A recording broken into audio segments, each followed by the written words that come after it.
तो मिराई बोलता है मेट्रोपॉलिमैन से, अगर तुम फेयरली खेलना चाहते हो चलो इसे जल्दी से सेटल करते हैं। और मेट्रोपॉलिमैन बोलता है अगर ऐसा ही है तो जल्दी से मुझे शूट करो और ये सब खत्म करते हैं चलो। और मुझे पता है अभी तुम यही सोच रहे होगे तुम विंग्स का यूज करे बिना मेरे अटैक से कैसे बचोगे। और तभी मिराई बोलता है एक्चुअली मैं ये नहीं सोच रहा, मैं ये सोच रहा हूँ कि जिससे मैं फाइट कर रहा हूँ वो सच में रियल मेट्रोपॉलिमैन है भी या नहीं। ये सुनने के बाद मेट्रोपॉलिमैन थोड़ा शॉक हो जाता है और वो सोचता है इसे मेरे हाथ में व्हाइट एरो नहीं दिख रहा, ये कैसे बोल रहा है कि मैं असली मेट्रोपॉलिमैन नहीं हूँ। इतने में ही हम देखते हैं कि मिस्टर नाना तो बोलते हैं रेड मैं 99% श्योर हूँ यही असली मेट्रोपॉलिमैन है। और तभी हम देखते हैं रेड बोलता है 99% श्योर हो ना, 100% नहीं ना, इसलिए मुझे अभी भी डाउट है कि ये असली मेट्रोपॉलिमैन है या नहीं। और तभी मिस्टर नाना तो बोलते हैं अगर ऐसा है तो तुम इसे जल्दी से शूट करो और इसका मास्क हटाकर इसका चेहरा देख सकते हो क्योंकि तुमने पहले भी मेट्रोपॉलिमैन को देखा है। ये बात सुनकर मेट्रोपॉलिमैन बोलता है ये सब ड्रामा क्यों कर रहे हो, अगर ऐसा ही है तो ठीक है मैं तुम्हें अपना चेहरा दिखा देता हूँ। और हम देखते हैं कि मेट्रोपॉलिमैन अपना चेहरा दिखाता है मिराई को। उसके बाद मिराई श्योर हो जाता है कि हाँ यही असली मेट्रोपॉलिमैन है।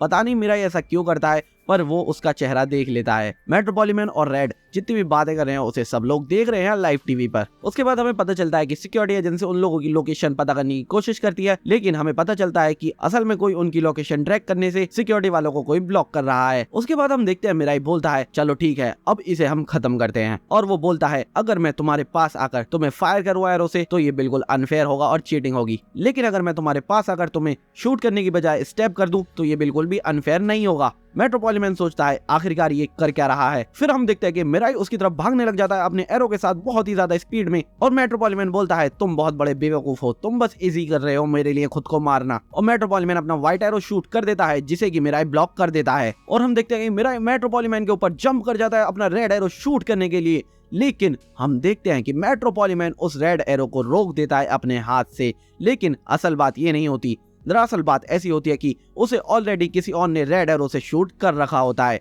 तब मिराई समझ जाता है कि मेट्रोपॉलिमैन को किसी ने ऑलरेडी रेड एरो से शूट कर रखा है। और मिराई समझ जाता है कि आखिरकार मेट्रोपॉलिमैन सारे रूल क्यों फॉलो कर रहा था, क्योंकि अगर उसे रेड एरो लग भी जाता तो वो उस पे कोई भी हार्म नहीं होता क्योंकि वो ऑलरेडी रेड एरो से शूट हुआ है। लेकिन तभी हम देखते हैं कि मिराई भी हार नहीं मानता और वो उस पर अटैक कर देता है। वो उसके व्हाइट एरो वाला हाथ पकड़ लेता है और उसका फेस अपने विंग्स से ढक देता है, जिसकी वजह से मेट्रोपॉलिमैन कुछ भी नहीं देख पाता और कुछ देख नहीं सकता, वो तो किसी को शूट भी नहीं कर सकता। मेट्रोपॉलिमैन कुछ भी नहीं देख पाता और वो सोचता है ये तो बहुत ही बुरा हुआ, मैं अब क्या करूं, मैं नहीं देख पा रहा, मैं इसे एरो से शूट नहीं कर पाऊंगा, डैम इट। तभी हम देखते हैं कि बैरेट बोलती है कि अब मेट्रोपॉलिमैन अपना एरो फायर नहीं कर सकता क्योंकि वो अपना टारगेट नहीं देख सकता है। विंग्स सिर्फ गॉड कैंडिडेट्स को ही दिखते हैं, लेकिन विंग्स ह्यूमन वर्ल्ड के ना होने की वजह से मेट्रोपॉलिमैन विंग्स को ग्रैब नहीं कर सकता। और हाजिमे का एंजल बोलता है ये तो बढ़िया आइडिया निकाला है इन्होंने इसे हराने का। और मेट्रोपॉलिमैन बहुत ही ज्यादा गुस्से में होता है, वो बोलता है ये बिल्कुल भी अच्छा नहीं हो रहा है। और वो सोचता है कि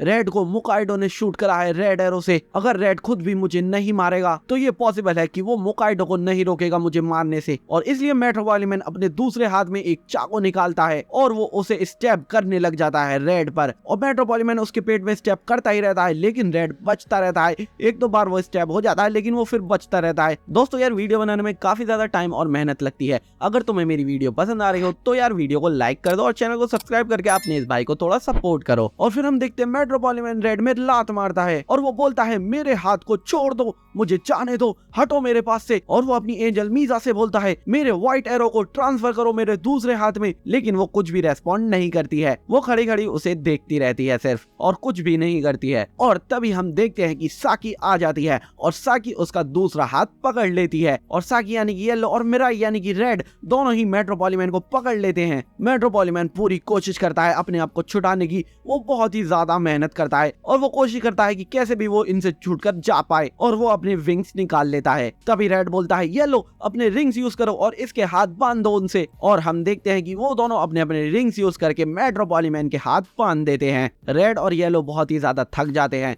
इस सारे प्रोसेस में। और फिर हम देखते हैं मिस्टर नानातो को और वो बोलते हैं कि तुम लोगों ने काफी अच्छा करा अब तक, अब बाकी सब मैं संभाल लूंगा, इसे मैं मारूंगा। और उसके बाद हम देखते हैं कि हमें मिस्टर नानातो की वाइफ दिखाई जाती है उनके सेफ हाउस पर और मिस्टर नानातो की वाइफ बाहर खड़ी होती है और वो मिस्टर नानातो के बारे में सोचती है और वो अपना थोड़ा पास भी देखती है, जहाँ पर वो मिस्टर नानातो को याद करके सोचती है कि तुम मुझसे झूठ नहीं बोल रहे थे जब तुमने कहा था कि तुम एक ईविल से लड़ रहे हो जो कि इस वर्ल्ड को डिस्ट्रॉय करने वाला है। और तभी मिस्टर नानातो की बेटी उनकी वाइफ के पीछे आ जाती है और वो अपनी मॉम को बुलाती है और उसकी मॉम उसकी तरफ स्माइल देती है। और फिर हम मिस्टर नानातो को देखते हैं, वो बोलते हैं रेड और येलो दोनों इसे कस के पकड़े रहना, इसका हाथ मत छोड़ना, मैं बस वहीं आ रहा हूँ इसे मारने के लिए। और तभी मिस्टर नानातो उठते हैं और उठकर वो आगे जाने की कोशिश करते हैं। और तभी मेट्रोपॉलिमैन बोलता है, हे ऐसा मत करो, अगर तुमने ऐसा करा तुम एक मर्डरर बन जाओगे, क्या तुम यही चाहते हो? रेड इसे रोको। उस टाइम का क्या हुआ जब तुम बोलते थे कि हम सबको जीने का हक है और लोगों को मारना गलत बात है? उसकी बात सुनकर रेड थोड़ा सा अपसेट होता है और वो मिस्टर नानातो की तरफ देखता है और फिर सीन चेंज हो जाता है, जहाँ पर मिस्टर नानातो बताते हैं कि मुझे कैंसर है और ये काफी ज्यादा डेंजरस है। और वो बोलते हैं कम से कम मैं मेट्रोपॉलिमैन को गॉड नहीं बनने दूंगा। और मिस्टर नानातो पूरी तरह से कोशिश करते हैं उसके पास जाने की ताकि वो उसे मार सके। फिर हम प्रेजेंट में मिस्टर नानातो को मेट्रोपॉलिमैन के पास जाता हुआ देखते हैं और वो बोलते हैं मैं अपने हाथों से इसे मारूंगा और इसे मारने के बाद ही मुझे खुशी मिलेगी, क्योंकि अगर ये नहीं होगा तो मेरे बीवी बच्चे आसानी से अच्छा फ्यूचर जी सकते हैं, क्योंकि अगर ये गॉड बन गया तो सब कुछ खत्म हो जाएगा। मेट्रोपॉलिमैन बोलता है रेड तुम मुझे सुन रहे हो ना, अगर ये हाल रहे तो मैं बहुत जल्द मारा जाऊंगा। और फिर हम देखते हैं कि मिस्टर नानातो गन को लोड कर लेते हैं निशाना लगाकर मेट्रोपॉलिमैन की तरफ। और मिस्टर नानातो काफी ज्यादा कमजोर हो चुके हैं उनके कैंसर की वजह से, और ये जो भी चल रहा होता है उसे सब लोग लाइव टीवी पर देख रहे होते हैं। और फिर हमें पता चलता है कि सिक्योरिटी एजेंसी फाइनली उनकी लोकेशन का पता लगा लेती है। फिर मेट्रोपॉलिमैन बोलता है मुझे सुनो, मैं ये सब अपनी फैमिली के लिए ही कर रहा हूँ, जैसे तुम ये सब अपनी फैमिली के लिए कर रहे थे। मैं सिर्फ अपनी छोटी बहन को वापस से देखना चाहता हूँ जिसे मैंने गलती से मार दिया था। ये एंजल मेरे पास आई एक दिन और इसने मुझसे प्रॉमिस करा कि अगर मैं गॉड बन गया तो मैं अपनी छोटी बहन को एक एंजल बना सकता हूँ और उसे वापस जिंदा कर सकता हूँ। मैं ये सब कुछ अपनी छोटी बहन के लिए कर रहा था। उसकी ये बात सुनकर रेड बोलता है क्या हम ये किसी और तरीके से नहीं कर सकते? क्या हम इसके मुंह पर कपड़ा बांधकर इसे प्रिजन में नहीं छोड़ सकते? और वो बोलता है हाँ ऐसा ही करो, मुझे जेल में डाल दो, मेरे मुंह पर कपड़ा बांधकर मुझे जेल में डाल दो। तुम्हें ये सब कुछ बेवकूफी करने की जरूरत नहीं है, तुम्हें मर्डर करने की कोई भी जरूरत नहीं है। लेकिन मिस्टर नानातो उसकी बात नहीं सुनते और वो गन को पकड़ लेते हैं और वो बोलते हैं मेरे मरने से पहले गॉड सिर्फ मुझे इतनी ताकत दे दो कि मैं इसका ट्रिगर दबा सकूं। और वो अपनी उंगलियां हिलाते हैं और वो कहते हैं अगर मैंने इस ट्रिगर को दबा दिया तो ये मेरे जीने का प्रूफ होगा, यही मेरा जस्टिस होगा। मैं जानता हूँ मैं यहाँ पर थोड़ा सेल्फिश हो रहा हूँ, लेकिन मुझे पता है किसी ना किसी दिन मेराई और मेरी फैमिली अंडरस्टैंड करेगी कि ये करना जरूरी था। मेट्रोपॉलिमैन अपनी जान की भीख मांगता रहता है, वो कहता रहता है कि मुझे मत मारो, मुझे मत मारो। लेकिन मिस्टर नानातो की आंखों के आगे अंधेरा आने लग जाता है और मिस्टर नानातो बोलते हैं काश मैं अपनी फैमिली के साथ और टाइम बिता पाता। मैंने कभी नहीं सोचा था कि किसी को मारने से मुझे खुशी मिलेगी। और फाइनली मिस्टर नानातो ट्रिगर दबा देते हैं और ट्रिगर दबते ही बहुत सारी गोलियां निकलती हैं उससे और वो सारी गोलियां मेट्रोपॉलिमैन की तरफ जा रही होती हैं। वो बहुत कोशिश करता है अपने विंग से भागने की ताकि वो गोलियों से बच पाए,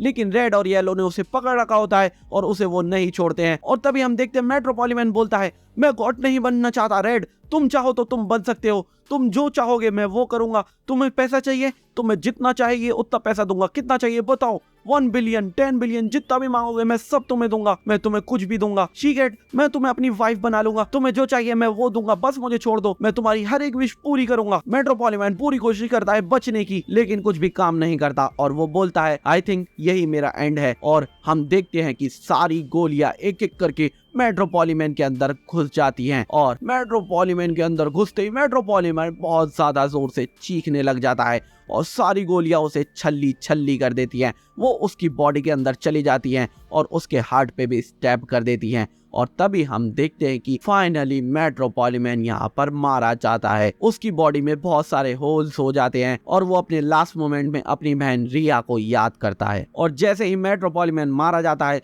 सब लोग लाइव टीवी पर देखकर शॉक हो जाते हैं। और जो मेट्रोपॉलिमैन का आखिरी बंदा बचा था जो कि एक बच्चा होता है जो कि फाइट में से भाग गया था, वो एकदम उछल जाता और वो बोलता है ऑल राइट मजा आ गया, मेट्रोपॉलिमैन हार गया। और वो अपना मास्क उतार देता है और वो बोलता है सॉरी कानाडे ओरियो, तुम एक बेवकूफ थे। और हम देखते हैं कि मेट्रोपॉलिमैन की बॉडी टुकड़ों में पड़ी हुई होती है और उसके बाद मिस्टर नानातो भी बेहोश हो जाते हैं। फिर हम देखते हैं कि मिराई उसकी मौत से भी थोड़ा सैड होता है आखिरकार वो भी एक लाइफ होती है। और फिर थोड़ी देर बाद ही मेट्रोपॉलिमैन के अंदर से वो रेड एरो निकलता है और जितने भी एरोज और विंग्स उसने लिए होते हैं वो भी जाते हैं ऊपर आसमान में, और वो आसमान में जाकर उसके पास चले जाते हैं जिसने रेड एरो से शूट करा होता है मेट्रोपॉलिमैन को। मिराई उस रेड एरो का पीछा नहीं करता ये जानने के लिए कि आखिरकार मेट्रोपॉलिमैन को किसने शूट करा था। उसके बाद हम देखते हैं कि मिराई मिस्टर नानातो को उठा लेता है और उनसे बोलता है मुझे तुम्हें हॉस्पिटल ले जाना पड़ेगा, और वो उन्हें हॉस्पिटल ले जाता है उठाकर। उसके बाद हम देखते हैं कि मेट्रोपॉलिमैन की एंजल उसकी बॉडी से उसकी सोल को निकाल लेती है और वापस हेवन में ले जाती है। फिर हम मिस्टर नानातो को हॉस्पिटल में देखते हैं और मिस्टर नानातो अपनी आखिरी सांसें ले रहे होते हैं क्योंकि उनके कैंसर की फाइनल स्टेज होती है। डॉक्टर्स उन्हें ऑपरेट करते हैं और वो फाइनली बता देते हैं कि ये इनका लास्ट स्टेज है और ये फाइनल मोमेंट्स में अपने तुम्हें जो भी करना है, जो भी अलविदा करना है वो अभी कर दो क्योंकि अब ये नहीं बचने वाले। और हम देखते हैं कि सभी लोग वहां पर खड़े हैं। मिराई, साकी और मिस्टर नानातो की बीवी और उसकी बेटी भी वहां होती है। बेटी उनकी सो रही होती है और उनकी बीवी उसके पास ही खड़ी होती है। सब लोग काफी ज्यादा सैड होते हैं। तभी हम देखते हैं उनकी बीवी उनकी जेब से एक सिगरेट का डिब्बा निकालती है और उस सिगरेट को उनके मुंह में रख देती है जो कि उनके मुंह से गिर जाती है और वही उनका लास्ट मोमेंट होता है। वो भी मर जाते हैं। तो मिस्टर नानातो भी यहाँ पर मर जाते हैं और जैसे ही मिस्टर नानातो मर जाते हैं तो उनकी एंजल भी उनकी सोल को उनकी बॉडी से निकाल लेती है और मिस्टर नानातो की एंजल उनके रेड एरोज और विंग्स साकी को दे देती है। इसी के साथ हमारा ये एपिसोड खत्म हो जाता है। दोस्तों आपको क्या लगता है अब आगे क्या होगा? मेट्रोपॉलिमैन तो मारा जा चुका है लेकिन अभी भी कोई खतरा है जिससे मिराई को डील करना पड़ेगा। जल्दी से कमेंट में लिखकर अपनी अपनी थ्योरी बताओ और जानने के लिए इसका नेक्स्ट एपिसोड जरूर देखना।